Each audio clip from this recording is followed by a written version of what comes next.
esto del llamado alcoholímetro, que vuelvo a repetir no tiene un carácter preventivo, que fundamentalmente es lo que debería de ser.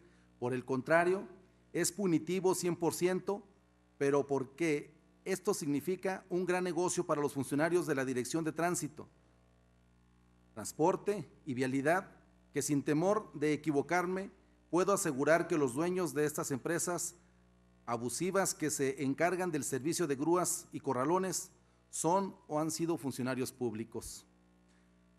Como prueba de ello, están las denuncias públicas que recién los propios hicieron oficiales de esta dependencia el día lunes 28 de octubre de 2013, aparecidas en la página electrónica www.expreszacatecas.com, en la que dijeron, y leo textualmente la nota: la denuncia de los agentes es por malos tratos, a todas luces vejatorios de sus derechos, además de la red de corrupción en que se les hace participar en perjuicio de la ciudadanía, como es el operativo alcoholímetro, en el cual prevalece el abuso y la impunidad con un manejo arbitrario por parte del Departamento de Peritaje, y además lucra con infracciones que tendrían que ingresar a las arcas del Estado y no a los bolsillos de unos cuantos, señalaron los quejosos. Continúo leyendo: solamente son más de 100 vehículos los que se detienen en el operativo alcoholímetro, a los que se cobra un promedio de 1,500 pesos, muchas veces sin causa justificada, solo por el afán de cobrar las multas. Ya sé que se impone una cuota por parte de la dirección que llega hasta 12,000 pesos mensuales. Señoras y señores diputados, nuestro país y nuestro estado atraviesa por una etapa muy difícil. Es una crisis generalizada que se manifiesta en una permanente movilización popular y protesta social en todo el territorio nacional. En algunos estados se ha llegado a la necesidad de que el pueblo ha tenido que armarse para proteger su integridad, la de su familia o sus bienes materiales, porque el Estado mexicano desde hace tiempo, además de que ya cumplió con esta responsabilidad, ha sido penetrado por la delincuencia de todo tipo y ya no garantiza la seguridad de los ciudadanos, ni menos la de sus bienes. Estas arbitrariedades y conductas corruptas de los funcionarios públicos lo único que hacen es causar mayor irritación en la sociedad, aumentar el malestar popular, que en cualquier momento puede estallar en un conflicto de consecuencias imprevisibles. Nosotros somos sus representantes, debemos estar atentos a este tipo de problemas y llamar a cuentas a los funcionarios que cometen abusos, arbitrariedades y actos deshonestos o de corrupción. Creo que es necesario, y pongo a consideración de esta soberanía, que en el corto plazo podamos analizar esta situación junto con el titular de la Dirección de Transporte, Tránsito y Vialidad, que nos informe acerca del objetivo del operativo alcoholímetro, si tiene un carácter preventivo o punitivo o simplemente recaudatorio. ¿Quiénes y por qué tienen la concesión del servicio de grúas y desde cuándo? ¿Por qué no es de la dirección la que se le encargue de este servicio en el caso del operativo alcoholímetro? En fin, hay que revisar este tipo de medidas para que tengan un carácter preventivo y que la ciudadanía no sea víctima de abusos por parte de estas empresas privadas, ni los funcionarios cometan actos de corrupción o abusos de todo tipo. Esa es nuestra responsabilidad. Y agrego,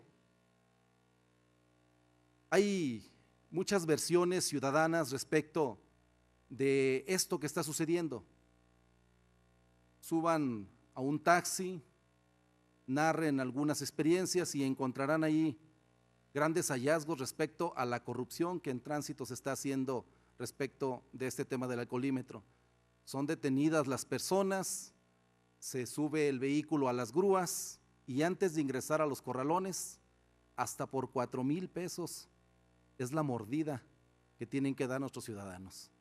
Me parece que sí debemos de revisar este tema. Estoy a favor del alcoholímetro, por supuesto que estoy a favor de las acciones preventivas, pero estoy en contra de las acciones de corrupción y me parece que este poder sí puede dignificar y fortalecer este programa que salva vidas y que también rescata la integridad de nuestros ciudadanos. Es cuanto. Muchas gracias. Para hechos, diputado presidente. Para hechos también, presidente. Bien, muchas gracias. Para hechos, Regis Adame. Para hechos, José Guadalupe. Muy bien. Entonces,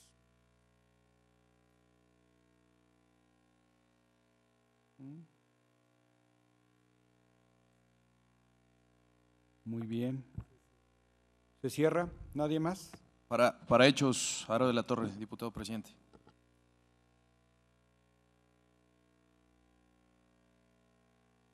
Entonces, muy bien. Tiene el uso de la voz el diputado Javier Torres Rodríguez, por favor. Gracias, con su permiso, diputado presidente. Yo creo que el alcoholímetro, particularmente en Zacatecas, es considerado una medida impopular. Yo quiero decirles, en los datos que hemos observado a través de los medios de comunicación, ha tenido una reducción de aproximadamente 35% de los accidentes únicamente en la zona metropolitana Zacatecas-Guadalupe. Yo quiero decirles que en Fresnillo, en el municipio de Fresnillo, cuando se ha llevado el alcoholímetro, ha disminuido el número de accidentes de manera considerable. Cada 8 días, cada sábado, cada domingo, los lunes, regularmente los medios de comunicación dan cuenta de los postes derribados, de accidentes que desafortunadamente gente que ni la debe ni la teme se ve involucrada desafortunadamente por esta situación. Manejar bajo el influjo del alcohol es la primera causa de muerte en Zacatecas de nuestros jóvenes. Creo que sí debemos poner particular atención y debemos adecuarnos también en establecer claramente y controlar el cobro de cuota por arrastre de grúa. Coincido plenamente en ello, pero también yo creo que no debemos ser permisivos, porque en Zacatecas un accidente automovilístico provocado por una persona bajo el influjo del alcohol sale relativamente económico. Tenemos un claro ejemplo de quien hace uso de esta curul, que está precisamente en estos momentos convaleciente, derivado de una persona alcoholizada que llegó por la parte trasera de su vehículo y mandó a la familia y a ella al hospital.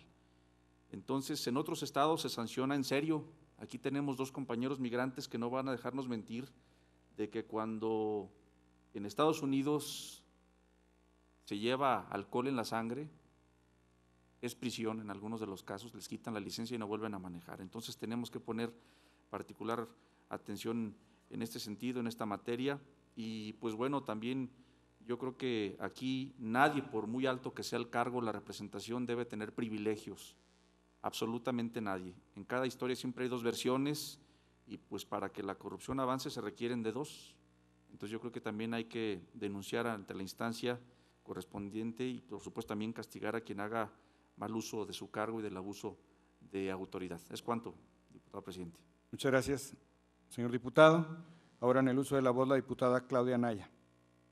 Muchas gracias, diputado. Creo que más que sobre el alcoholímetro, su participación era sobre la corrupción, porque entiendo que está a favor del alcoholímetro y ciertamente es la corrupción, el abuso del poder de la función pública para el beneficio personal. Entonces entiendo que esa es más la molestia que el alcoholímetro. Yo creo que todos a favor estamos aquí de las acciones que se puedan hacer para salvaguardar vidas, de las acciones que se puedan hacer aquí desde la legislatura y desde el Poder Ejecutivo a través de las distintas políticas públicas para tener mejores programas de cuidado y de prevención de accidentes y de prevención también de consumo de bebidas que provocan adicciones. Yo decirle y reiterarle que creo que el grupo parlamentario del PRI está en toda la disposición de trabajar distintas medidas para prevenir, erradicar y sancionar la corrupción en los servidores públicos. Esa es una meta, de hecho, de los ejes centrales del Plan Nacional de Desarrollo que ha presentado Enrique Peña Nieto, y creo que en Zacatecas tenemos que hacer lo propio. Entonces tenemos que hacer lo propio desde todas las instancias. Efectivamente en tránsito se tiene que poner mucha atención porque estudios nacionales nos dicen que son justamente los organismos de tránsito y vialidad en donde más corrupción se vive, y no propiamente a veces por parte de los agentes. También hay que ver la parte cultural del ciudadano, que cuando lo detienen le dice al oficial: ¿con cuánto nos arreglamos? No digo que sea el caso, pero hay que trabajar ambas vías. La parte de la educación desde la infancia y el trabajo en familia, y hay que trabajar también con medidas de investigación en la propia dependencia, y que desde esta legislatura se puedan hacer modificaciones para prevenir, erradicar y sancionar la corrupción. Yo únicamente nada más le pediría una disculpa para el médico indigente, porque es indigente y tiene derecho a ser médico, y es médico y tiene derecho a ser indigente. No hay que juzgar a las personas por su apariencia. ¿Sería cuánto? Muchas gracias, diputada. Ahora en el uso de la voz el diputado Juan Carlos Regis.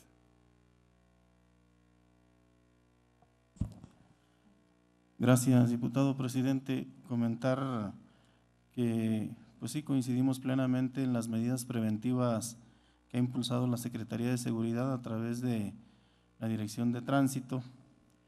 Yo ya no quiero abundar en el tema, nada más agregaría, si a bien lo tiene el diputado ponente de este asunto, que se citara a comparecer al director de Tránsito y al secretario de Seguridad, por lo menos en la Comisión de Seguridad Pública, pues para que de una vez por todas pues aclaremos en qué consiste el programa y pueda haber acciones que difundan las acciones que están llevando a cabo con el tema del alcoholímetro. Yo creo que en el fondo pues es un programa que está reduciendo mucho el tema de la inseguridad, que pone a salvo la integridad de muchas vidas de nuestros jóvenes, pero que también se están cometiendo atropellos y violaciones a los derechos humanos. Por ejemplo, cuando están en el bulevar, hemos visto otros alcoholímetros en otros estados y lo hacen de manera aleatoria, y aquí cierran por completo los bulevares y bueno, pues se avienta uno los 20, 30 minutos ahí en espera a que le toque el turno a uno. Entonces, pues se pueden corregir y mejorar todo ese tipo de acciones, y en el tema de las sanciones, pues también nos ha tocado incluso cooperar con gente que por ahí ya fue objeto de alguna multa, alguna sanción, y no, pues es más fácil ayudarle con una parte a que estemos con el tema de la gestión. Entonces, yo creo que valdría la pena hacerles una invitación a que comparezcan, por lo menos a las comisiones que les corresponda, y bueno, pues nos aclaren cómo está el tema, y sí pedirle al Ejecutivo pues que difunda más este tema, en qué consiste, porque bueno, pues hay veces que son vehículos ya de modelos no tan recientes y que bueno, sale más caro el arrastre, la multa que el propio valor del vehículo, y entonces pues ahí tenemos que ser sensibles también. Es cuanto, diputado presidente. Muy bien, señor diputado. En el uso de la voz el diputado José Guadalupe Hernández. Gracias, señor presidente. Decirle al compañero diputado José Luis Figueroa que lo felicito por su participación en esta propuesta, pero también al mismo tiempo estar a favor de que se sigan haciendo esos lugares de investigación para salvar vidas de los alcoholímetros, y agregarle a que esas personas sean más responsables en que se les pongan sanciones, como por ejemplo que vayan a hacer trabajo a limpiar jardines, carreteras, y sean más conscientes de cuando se echen una copa. Pero también por la parte del tránsito, cuando le quitan el vehículo a una persona, no solamente se están llevando ese vehículo, sino que la persona está perdiendo sus pertenencias, se lo esculcan, pierde muchas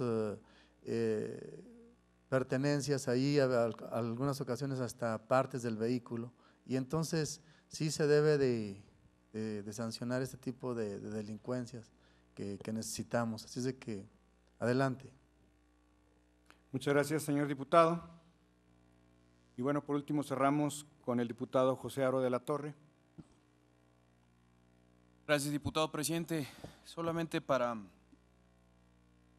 Ya redundar un poco en lo que comentó mi compañero diputado Javier Torres, mi compañera diputada Claudia Naya. Me da gusto, diputado, que esté a favor del alcoholímetro. Ya lo decía bien Javier Torres, de que Zacatecas está muy por encima, muy por abajo de los cobros que se hacen. Hay que recordar que Jalisco tiene cuotas de 13,000 pesos la multa por ir ingiriendo bebidas alcohólicas, Durango 3,500 pesos, Aguascalientes 9,000 pesos, Chihuahua 6,000 y Zacatecas solamente 20 salarios mínimos. Creo que es una parte que hay que trabajar nosotros como diputados, creo que es una parte de corresponsabilidad. Hay muchos menores de edad también involucrados en el tema de la detención de estos menores ingiriendo bebidas alcohólicas en la vía pública. No, yo creo que en varios municipios, cada uno viene de diferentes municipios, hay que darnos una vuelta para que los fines de semana, es un hecho de que muchos jóvenes, muchas personas en lo general van consumiendo bebidas alcohólicas en sus vehículos, algo que debería estar totalmente prohibido, porque de ahí se generan muchos accidentes. Yo creo que el tema del alcoholímetro hay que aumentarlo, sin lugar a dudas, pero también hay que fijarnos en otros temas de venta, de raíz más bien, en la venta de las bebidas alcohólicas a menores de edad, de si está este tema reglamentado, por qué se sigue vendiendo las bebidas a los jóvenes. Hay que aumentar las penas, hay que aumentar las multas para las personas que así lo hagan. Y sobre el tema del alcoholímetro, creo que la operación no debe de sorprendernos. Muchos de los que estamos aquí presentes, sin lugar a dudas, si no nos han detenido, han pasado cuando se están realizando estos operativos, se deben hacer de esa manera, se realizan en la Ciudad de México con estos operativos que los mandan al Torito cuando tienen que durar más de 48 horas detenidos. Es algo que no nos sorprenda, que se debe actuar de la manera como se actúa cuando se está infringiendo la ley, cuando se pone en riesgo la vida de otras personas. Y también hay que ver el trato. En el caso que usted comenta del líder Efraín Arteaga, también cuál fue el trato de esa persona hacia los agentes de tránsito que a final del día están haciendo su trabajo y evitando que más personas caigan en algún peligro. Es cuanto, diputado presidente. Muchas gracias, diputado. En el uso de la voz, el diputado José Luis Figueroa. Gracias, diputado. Me parece que debemos de fortalecer este tipo de acciones preventivas. Sí debemos de revisarlo, coincido con el planteamiento de llevarlo en una comparecencia a comisión y de el análisis que corresponda, generar la legislación que tengamos que hacer. Y vamos a ayudar mucho inclusive al tejido social. El esquema del país vecino de Estados Unidos de Norteamérica tiene que ver con el trabajo social, tiene que ver con la incorporación a grupos de alcohólicos para tratar la enfermedad y reingresar socialmente a esta persona para que le dé garantías primero a su persona, luego a su familia, en su trabajo y su desenvolvimiento social. Pues me parece que sí estamos cortos. O sea, la medida es excelente, es que salve una sola vida, ya es un programa totalmente eficiente, pero que se aproveche para poder generar clientes cautivos para la corrupción, me parece que es ahí donde tenemos que poner la atención. Y si necesitamos fortalecer el programa, me parece que hay que fortalecerlo, pero también se requiere una legislación integral con la regulación de las bebidas, la venta de las bebidas, porque ahí empieza todo, ahí inicia. Aguascalientes tiene una legislación que no permite bebidas alcohólicas destapadas. Sí pueden haber ido a comprar para el domicilio o para alguna fiesta, pero si llevan una bebida abierta, eso significa que hay consumo al interior, no se reconoce al chofer designado, cualquiera que vaya ahí, que esté tomando ya es una sanción, se recoge el vehículo y se multa. Entonces me parece que sí hay que atrevernos a ir a una legislación, tiene que ver con vidas, pero también tiene que ver con una mejor sociedad. Pero el tema de la corrupción, eso sí que no se permita, que sí se observe y que se sancione. Es cuanto, muchas gracias. Muchas gracias, señor diputado. y queda debidamente registrada su participación. Y continuando con el orden de participación, le pedimos al diputado Clisario del Real pase por favor para tratar el tema de transparencia.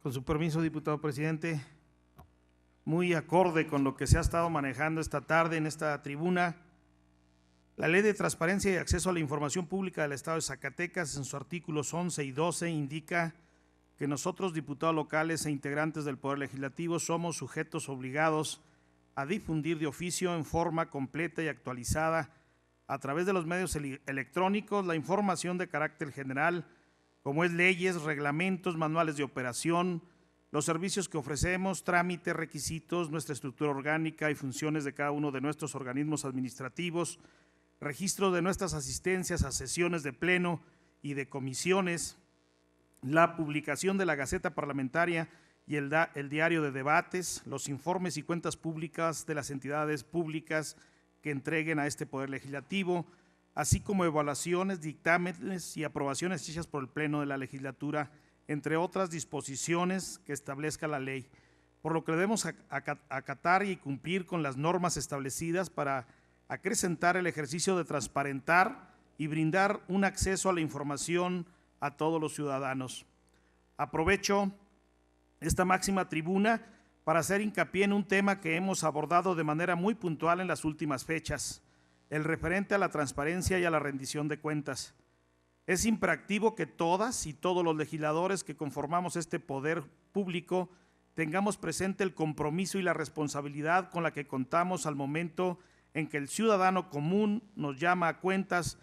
Por lo anterior, aprovecho este momento para hacerles llegar a cada uno de ustedes, ciudadanos diputados y diputadas, un ejemplar de la Ley de Transparencia y Acceso a la Información Pública del Estado de Zacatecas y un ejemplar del reglamento de la Ley de Transparencia y Acceso a la Información Pública del Estado de Zacatecas para el Poder Legislativo, con el fin de que se conozca a profundidad el marco jurídico que rige el principio garante de máxima publicidad consagrado en nuestra Constitución Federal y Constitución local, ya que el desconocimiento del mismo no exime de responsabilidades o la investidura que como diputados ostentamos, por lo que estamos sujetos a las medidas de apremio que marca la ley en la materia en los casos de incumplimiento de alguna de sus disposiciones. En esta semana pasada y la anterior hemos estado reuniéndonos con los comisionados de acceso a la información y también con la Dirección de Transparencia, con la finalidad de hacer algunas propuestas que estaremos trayendo a esta legislatura, con la intención de aumentar algunos aspectos. Es una ley que tiene 2 años prácticamente y que hay muchas oportunidades pues de mejorarlas. Ojalá que al hacerles llegar también esta ley de transparencia y el reglamento puedan hacernos algunas observaciones, independientemente de los foros que estaremos implementando, y el día de mañana estaremos subiendo un punto de acuerdo para que vean en qué condición se encuentra el país y en qué condición se encuentra en Zacatecas en lo que se refiere a transparencia y acceso a la información. Voy a pedirle al licenciado, muchísimas gracias, que les haga llegar ahí ese encuadernado para que ustedes nos puedan hacer algunas observaciones. Muchísimas gracias y es cuanto, diputado presidente. Muchas gracias, señor diputado. También comentarle que queda debidamente registrada su participación y continuando con el orden de oradores en el tema de asuntos generales, pedimos a la diputada, a la doctora Eugenia Flores Hernández, pueda pasar con su tema para la realización de un sondeo respecto a la ley estatal para lograr una vida sin violencia. Con 5 minutos, diputada. Muchas gracias. Con su permiso, compañero presidente diputado, compañeras y compañeros diputados, el 25 de noviembre, próximo lunes, es el Día Internacional para la Eliminación de la Violencia contra las Niñas y las Mujeres. La Comisión de Equidad entre los Géneros, en su plan de trabajo, propuso a este pleno que llevaría a cabo acciones como lo están haciendo y lo estarán haciendo varias organizaciones e instituciones públicas y privadas en torno a ese día.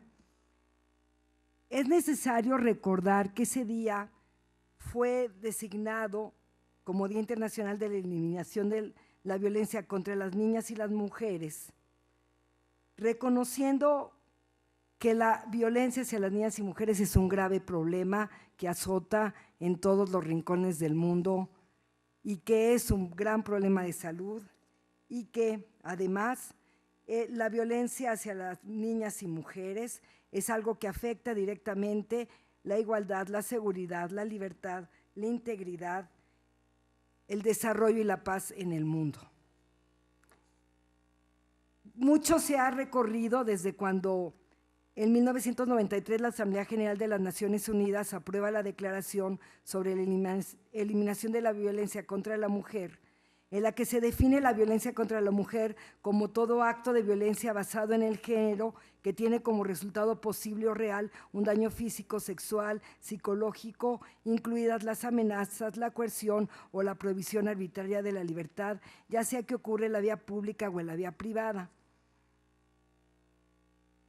Mucho se ha logrado en estos 20 años. En México tenemos una Ley General de Acceso a las Mujeres a una Vida Libre de Violencia, aprobada y publicada en febrero de 2007. En nuestro estado tenemos una ley estatal de acceso de las mujeres a una vida libre de violencia desde 2009 y este Congreso estará llevando a cabo algunas actividades, entre ellas un foro a realizarse el próximo miércoles 27 de noviembre, al que están todos invitados, pero si hoy estoy subiendo asuntos generales, porque seguramente de aquí al 25 de noviembre estaremos varios diputados y diputadas usando esta tribuna para hacer reflexiones en torno a la temática.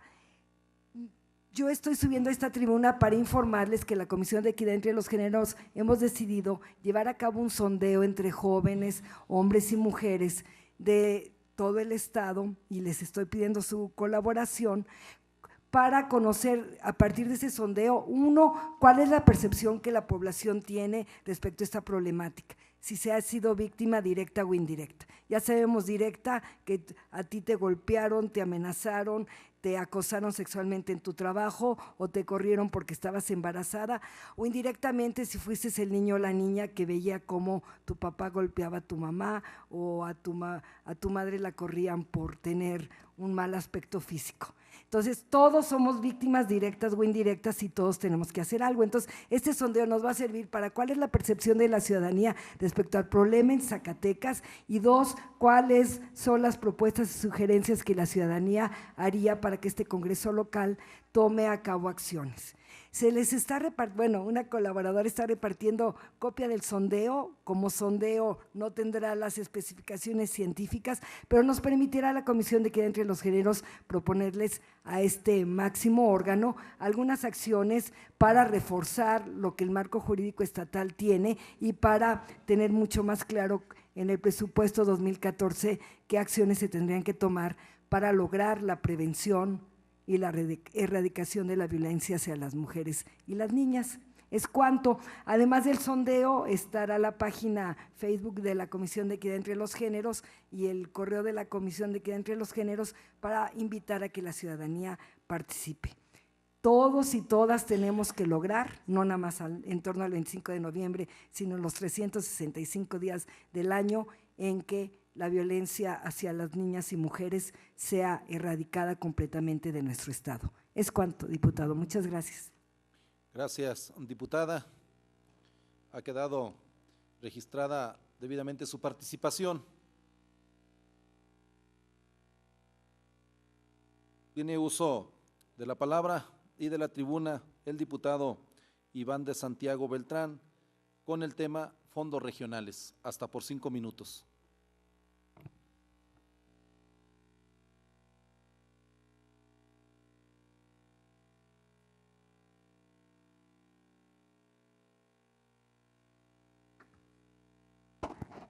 Con su permiso, diputado presidente. Adelante, diputado. Bueno, yo antes de participar con los fondos regionales quiero hacer un pequeño comercial y una invitación a que podamos analizar con mayor detenimiento las iniciativas que se presentan aquí. Tal y como se mencionó en la iniciativa presentada por la licenciada Claudia Anaya, nosotros dejamos pasar esta iniciativa con la acreditación del daño permanente. Es decir, que si la intención era que los grafiteros o se disminuyeran los daños a los monumentos por las cuestiones del graffiti, pues simplemente con una talladita a la cantera se le quita esa permanencia y al final de cuentas son cuotas, a quien se le va a caer es el procurador. Entonces creo que faltó un poquito más de análisis y detenimiento y creo que hay cierto prejuicio por quien presenta las reservas o las iniciativas. Entonces yo entiendo que aquí se dio como un respaldo a quien presentó la iniciativa y no en torno a la discusión del contenido. Bueno, por otra parte, quiero hacer un exhorto a que en el tema del presupuesto podamos nosotros ir delineando algunos criterios básicos para su construcción, ya que no se ha generado esta mesa, ni tampoco hemos tenido respuesta por parte de las autoridades estatales, específicamente del secretario de Gobierno, ni del secretario de Finanzas, que son los encargados de ir elaborando y haciendo el encuentro con los legisladores para la posible aprobación de este presupuesto por consenso.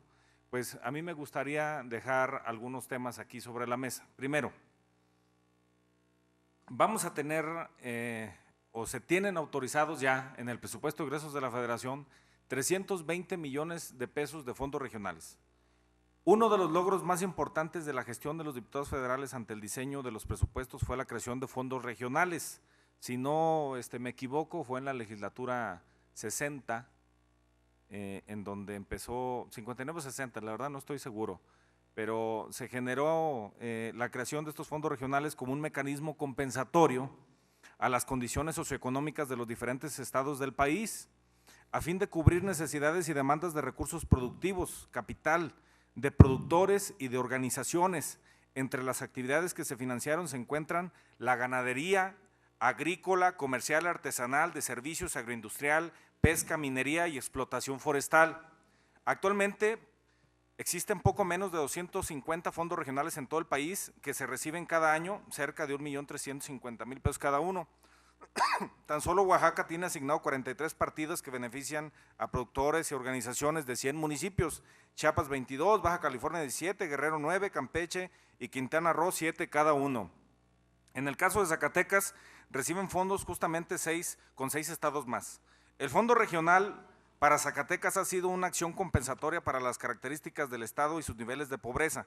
Sin embargo, los candados que tenía el fondo regional, donde se incluía Zacatecas, han sido quitados y la aplicación de los fondos se amplió para otros rubros.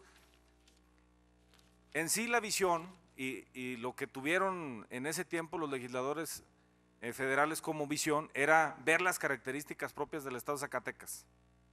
Si en el semidesierto, pues allá a lo mejor la cría de cabras o no sé, el tema del cabrito o cualquier tipo de comercialización, la minería, si en el sur los mezcaleros, que si en Montescobedo los queseros, que si todo lo que se hace aquí en el estado de forma regional, habría una forma de potenciarlo a través de este fondo.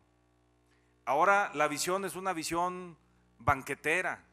Este fondo sirve para construir y pavimentar calles, hacer banquetas, hacer una carretera. Prácticamente de ahí se financia la extinta Junta Estatal de Caminos y las obras que el gobierno del estado hace. Yo propondría que de estos 320 millones iniciáramos el análisis para retornar a la visión inicial de desarrollo económico regional del país, tomando en cuenta las características de Zacatecas. Claro, sin descuidar, por supuesto, las prioridades del estado, pero se me hace un poco ilógico destinar 300 millones de pesos para la construcción de una plazuela y otros 20 millones de pesos para la construcción de un monumento y dejar estos 320 millones de pesos nada más a la deriva e incluso de forma discrecional. Rápidamente, también el artículo 32 del presupuesto de egresos del estado de Zacatecas para este año contempla que el Ejecutivo autorizará las erogaciones adicionales cuando los ingresos adicionales de aplicación no predeterminada no sobrepasen el 10% de los ingresos autorizados en la ley de ingresos. Si vamos a autorizar una ley de ingresos por 23.500 millones, o suponiendo ya con los ingresos propios 25.000 millones de pesos, los ingresos propios ascienden a más de 250 millones de pesos, en ese porcentaje del 10%. Ahí el Ejecutivo no tiene que pedir la autorización al Legislativo, nada más informa. Cuando los ingresos son superiores al 15%, se lo tiene que autorizar la legislatura, pero el 15% ya representa más de 300 millones de pesos que estarían a libre disposición del Ejecutivo. Aquí la propuesta sería no irnos a porcentajes, sino irnos a cifras muy concretas para que esta legislatura pueda autorizar los ingresos adicionales no predeterminados. Esto es, ¿cuál es la estrategia del secretario de Finanzas? Bueno, pues va a ser irnos hasta abajo en el tema de los ingresos, pero puede ser que en el año tengan 200, 300, 350 millones de pesos adicionales, que cerremos con otro ingreso.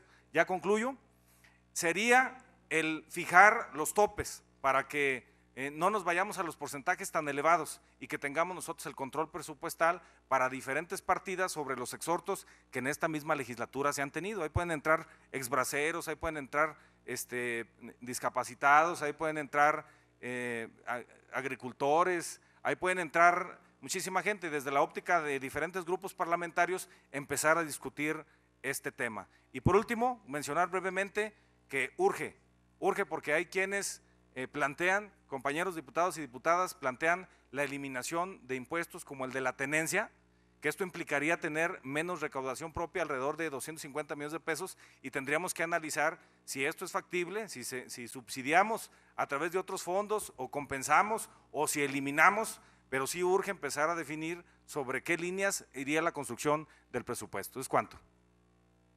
Para hechos, presidente. Para hechos, Claudia Anaya. Está abierto el registro para hechos. Para hechos, un servidor. Se cierra el registro para hechos. Tiene el uso de la palabra la diputada Claudia Anaya, hasta por 3 minutos. Muchas gracias. Sobre el tema de los fondos, bueno, habría que esperar, todavía los fondos no acaban de terminarse. ¿Por qué? Porque muchos de ellos dependen de la última medición de la recaudación federal participable, que se toma como estimación el 30 de noviembre. Entonces, casi todo lo que se tiene de fondos ahorita en Zacatecas, y de hecho, cuando se habla del presupuesto, que es nuestra ley de ingresos, del presupuesto federal es nuestra ley de ingresos local. Cuando se habla de eso, estamos hablando casi en un 60% de estimaciones, porque en muchos rubros todavía no se tiene la certeza. Entonces, yo quisiera que esperáramos y también a que llegara la propuesta que nos va a hacer el secretario de Finanzas sobre de los fondos, que revisáramos entonces si ya más aproximaciones que ya van a estar dadas desde la Secretaría de Hacienda para ver cuánto y ya entonces poder discutir cómo no lo gastamos. Y ya pasando al tema del comercial, yo le pediría, diputado, que no se victimice, no se aprueban o no se rechazan las cosas en base a quién las presente. Yo le pregunto si alguna vez usted se acercó a mí para decirme que detectaba algún error en la iniciativa. Además, usted me revuelve 2 temas en un mismo párrafo, que es el tema de la intención de la venta y el tema del daño. Entonces, no podemos votar un párrafo de manera distinta. Yo creo que usted y yo podríamos haber llegado a un acuerdo de la redacción si en algún momento, de hace un mes o más de un mes, de que se presentó esta iniciativa, usted me hubiera dicho que tenía alguna observación de redacción, pero no lo hizo. Entonces, qué pena que vengamos a discutir estos temas en tribuna, pero yo estoy en la mejor disponibilidad, no solamente con usted, sino con todos, de que si encuentran algún problema con una coma o algo, lo podamos discutir en cualquier momento, y no sea un tema también de presentar una redacción de último momento, cuando hubo una lectura en la sesión pasada, cuando se presentó hace 15 días, y en ningún momento usted se acercó a mí. ¿Sería cuánto? Gracias, diputada. En el uso de la voz, un servidor.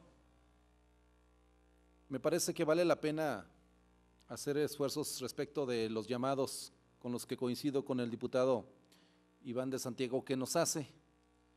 Debe, por la circunstancia histórica que estamos viviendo en el país, de sensibilizarse el secretario general de gobierno, el propio gobernador, respecto a la necesidad de dialogar con el Poder Legislativo. Yo he dicho y lo sostengo, este Poder Legislativo no es empleado del Ejecutivo.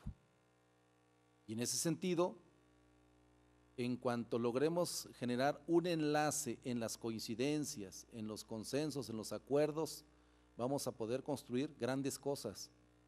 De lo contrario, seguirá prevaleciendo nada más una visión, y no hay visiones completas. A ver, ¿cuál es el llamado? ¿A poco no nos estamos dando cuenta la propia sociedad y este poder legislativo de las medidas centralistas que representaron las reformas estructurales que se han votado y aprobado por parte del gobierno federal y de los legisladores federales. ¿A poco no notamos el centralismo de la educación? ¿A poco no notamos la intención de centralismo en la reforma política? ¿A poco no nos ha afectado el centralismo de las reformas fiscales? No notamos el centralismo de la reforma sendaria, no notamos el centralismo político de la federación, que hoy también está en el debate de los gobernadores. Un asunto de reducir el poder político que antes sirvió y que hoy afecta los intereses centralistas del Ejecutivo. En ese sentido, yo creo que la reflexión es, saquémosle provecho a ese centralismo, porque ese centralismo, por referirme simplemente a educación, revisando el presupuesto de educación, establece el incremento al presupuesto en 2 o 3 programas fundamentales y les pone dinero. Hay incrementos por 64,000, son 64,190 millones de pesos que incrementaron para programas diversos, 11,289 millones de pesos para el campo, para pequeños productores y campesinos.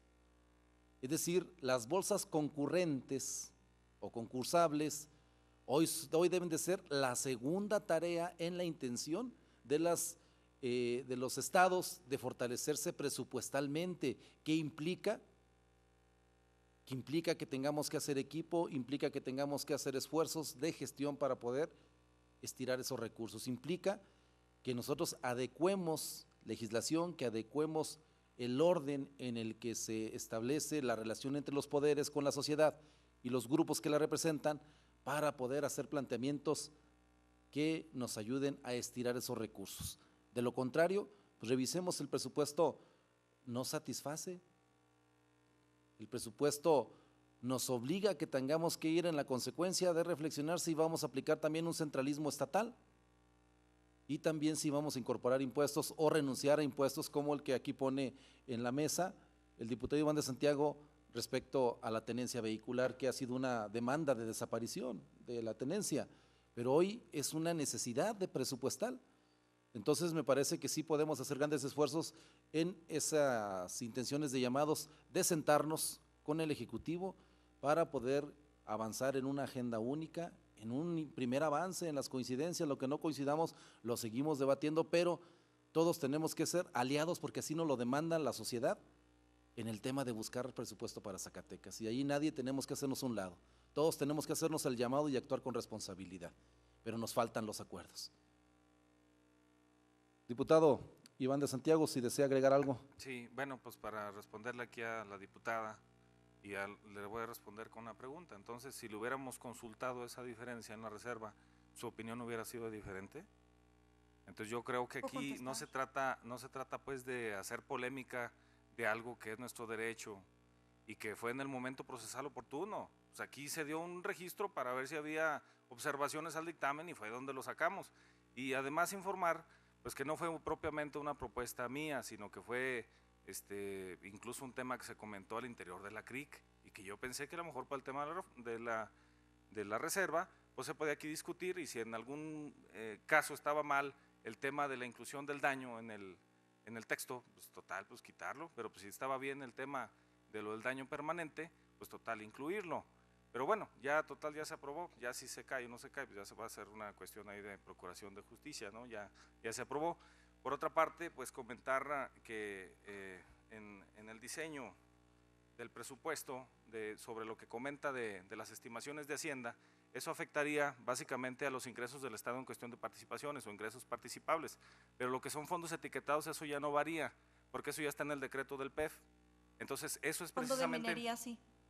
Bueno, lo del fondo de minería, pero yo hice hoy mi participación exclusiva para retomar el tema del origen de la creación de fondos regionales, que es donde centramos nuestra mayor atención, que son 320 millones de pesos, que es donde nosotros estamos proponiendo que se regrese a la visión de cuando se generó, cuando se creó por parte de algunos legisladores y que podemos ir al desarrollo regional, como su nombre lo dice, en lugar de estarlo invirtiendo únicamente en obras de infraestructura, que en algunos de los casos pues poco impactan en el desarrollo económico de las regiones del estado. Entonces aquí están los temas pues en discusión.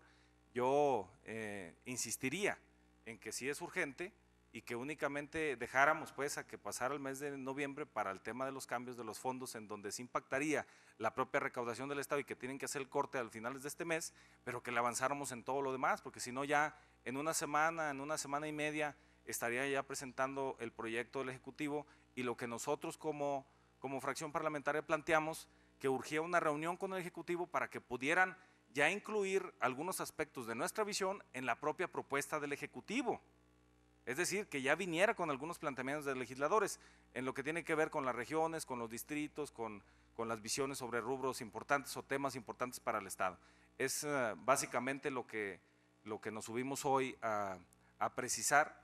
Entonces, invitaríamos pues principalmente al grupo parlamentario del PRI que urgieran esa reunión con el Ejecutivo para poder hacer los planteamientos que aquí hemos versado. Es cuanto. Gracias, diputado. Ha quedado debidamente registrada su participación.